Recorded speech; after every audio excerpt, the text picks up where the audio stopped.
La sécurité du patient en anesthésie, nous avons rédigé ce mémoire cheminé en deux parties. La partie pratique, on a divisé cette partie en trois chapitres.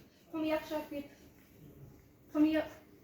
chapitre, organisation de bloc opératoire. Deuxième chapitre, tous les points essentiels de la prise en charge anesthésique en préopératoire jusqu'à la période post-opératoire. Troisième chapitre, les complications anesthésiques les plus fréquentes et les conduites à tenir devant chaque d'entre elles.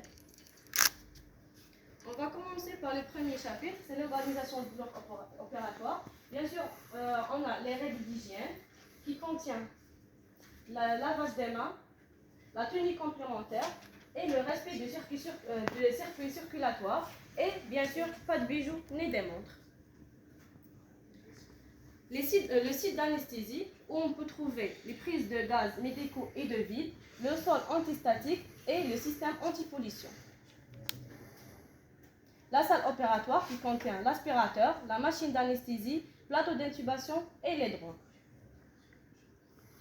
La salle de surveillance post-interventionnelle, on peut trouver les vides, les sources d'oxygène, le chariot d'urgence, la machine d'anesthésie et l'aspirateur.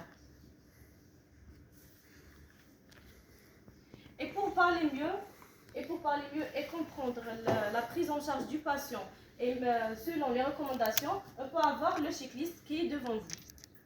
La checklist est une liste de contrôle comporte des différents éléments que doit vérifier avant, pendant et après l'intervention pour améliorer la sécurité du patient en chirurgie et en anesthésie. Il se divise en trois parties.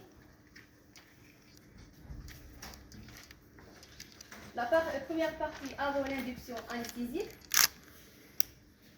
Amar doit vigiler à vérifier l'identité correcte du patient. L'autorisation d'opérer est signée par les parents.